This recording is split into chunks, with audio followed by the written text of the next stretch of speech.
Marietta College, one of the oldest, smallest, and most expensive institutions in Ohio.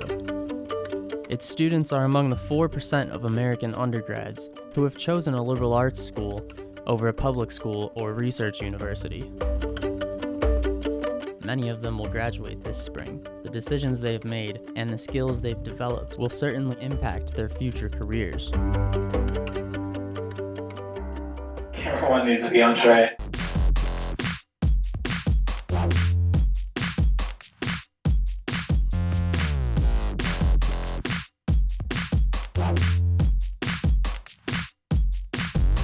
I am from Gallipolis, Ohio. It's a small town of about 2,500 people, roughly. Really grown up small towns pretty much my entire life. That's why I kind of came to Marietta.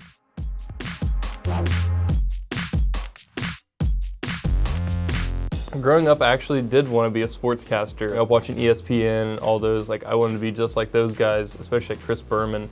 And then some reason in high school, I thought that I needed to be a doctor and came into college wanting to be a doctor, and after 1 year realized that I was in the wrong major, so I switched back to the original idea, which was broadcasting, and so far I haven't turned around.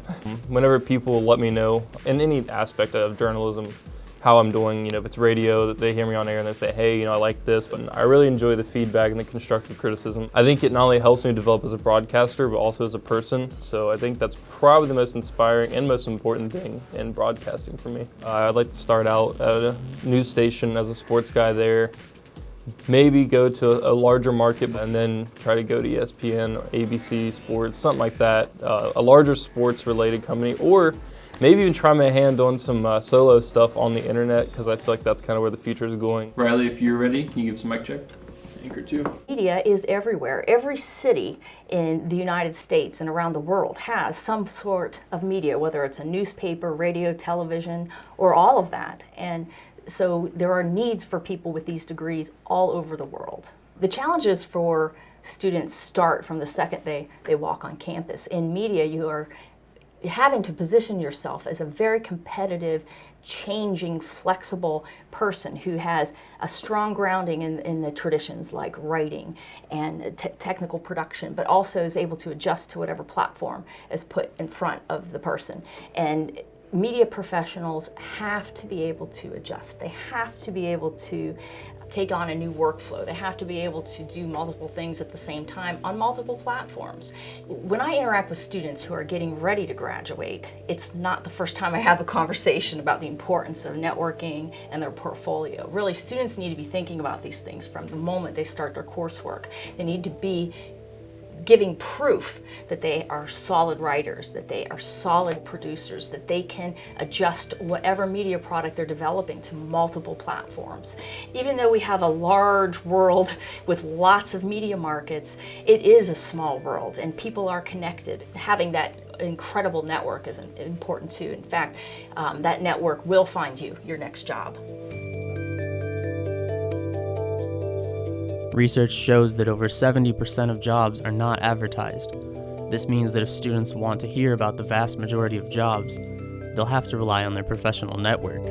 I think it's true that some students struggle with networking because they may be shy, right, or more introverted. But I do think that it gets easier, and I think practice does help increase the confidence. I've seen students who, before their internship, were shy and wouldn't have felt comfortable walking into a social setting. And after their internship, they've developed that new confidence. Even those of us who are more extroverted, it's still not easy to walk into a room where you don't know anyone and try to start a conversation with someone. To me, it's about relationship building. It's about getting information and resources from other people, but also sharing of yourself with other people. Because of social networking, we've broken down a lot of the hierarchies that previously existed. Even though we have technology to help us with the networking, the face-to-face is still really important, and I find that students may rely too much on the technology and ignore the benefits of meeting someone for coffee, doing the job shadowing where you're actually physically in the setting with that other human being, going to conferences, going to workshops where you're meeting people in similar fields and professions. I find that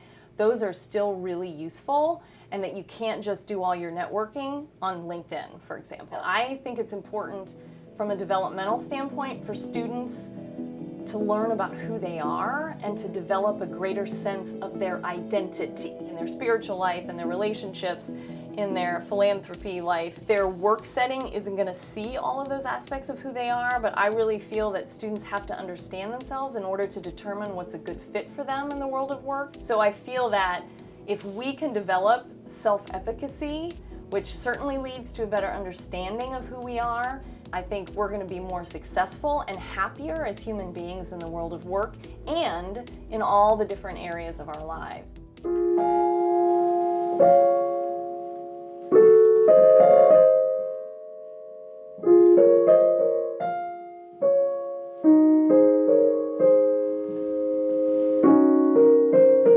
I come from Huhot, Inner Mongolia, China. I want to be an artist, like a musician. But my parents don't allow me to do that because they said, well, we cannot guarantee you that you can make money if you study music.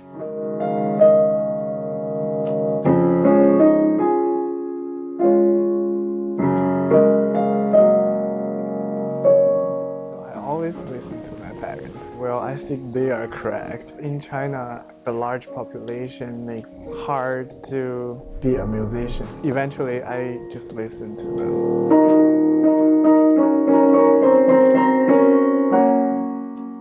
I feel like music can make people have positive thinking. After I came to the US, I just feel like, wow, music is the same language for people no matter where people comes from. When I was freshman, my English is not good enough, but we can still communicate with each other through music.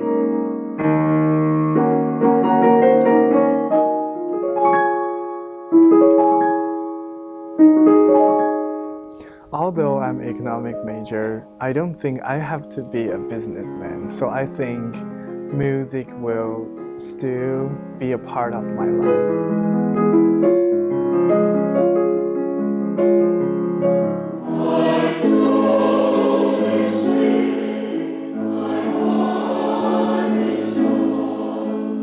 You really have to be passionate in knowing what aspect of music you're wanting to go into. And I think if people take that mantra and figure out what they're passionate about. For example, you might be passionate about, gee, I really like music, but I enjoy business. Then combine that. In this day and age, you hear a lot of discussion about STEM and having some type of, for lack of a better term, purposeful degree which has relevance in today's market. However, music still can do that and still does much more. It helps build creativity, it helps foster community. You learn how to work with others, learn how to listen. It develops critical skills. It just gives you all these wonderful transferable skills that you can use really in any discipline. And all the way from technological ways dealing with, for example, audio production. You could be going into composing, arranging. The sky's the limit.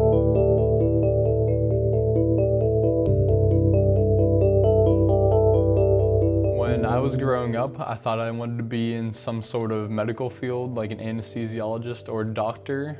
When I first saw blood and I started seeing needles and stuff, I quickly decided that that wasn't for me. And my dad is an engineer, and I think I'm a lot like my dad, so I quickly picked up engineering as what I wanted to do for the rest of my life. The thing I find inspiring about the petroleum industry is the fact that the industry really rewards hard work. That if you put yourself into a project and you work really hard on it, then you'll reap the benefits. You'll get a massive amount of satisfaction. In my future career as a petroleum engineer, I hope to be the best person I can, be honest, and keep everyone safe as possible. And I hope that more people can see that fossil fuels are good for now, but we need to move to renewable resources later.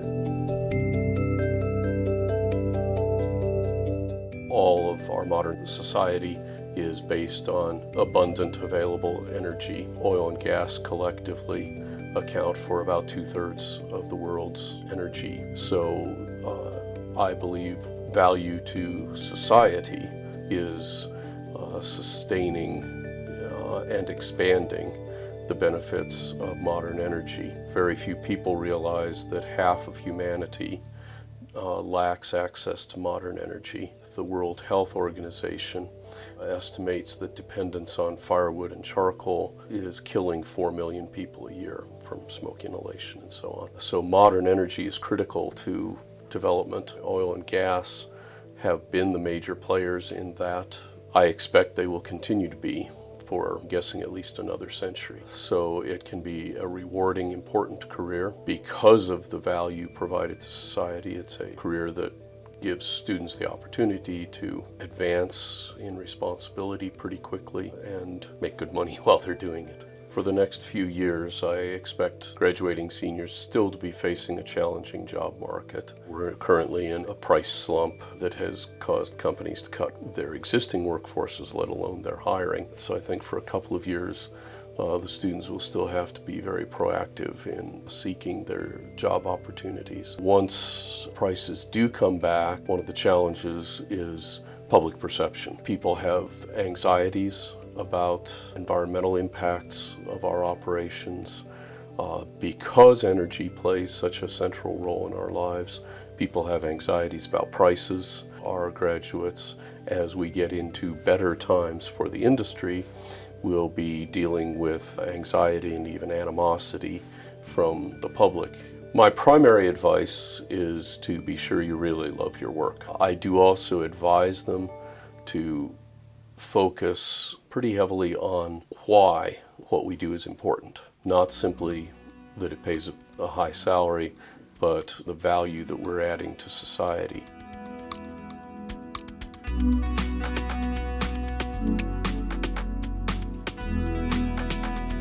Engineers are consistently among the highest paid, most employable college graduates.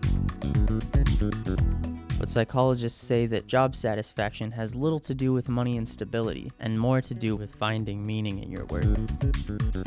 Each of the alumni that we met with had an opportunity to share their tips and tricks for success. The resounding theme was persistence. Understanding where your passions are and making sure that no matter what happens in your life and in your career, you really stay focused on what you enjoy doing.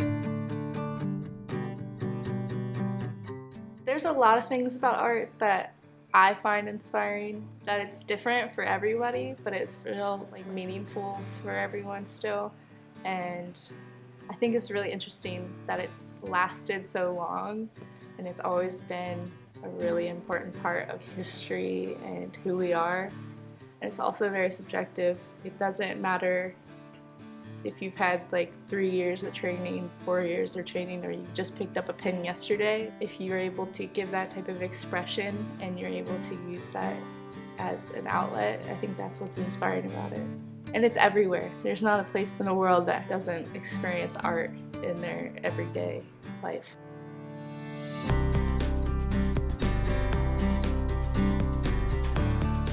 I think about my future a lot just because I'm in a tough position with my last year of college, but when I think about what I want and the kind of future that I want to have for myself and people around me, I think it's more about keeping a simple goal of just being happy and healthy. As long as I just keep that kind of goal in mind and have that mindset, I think things have a natural way of falling into place.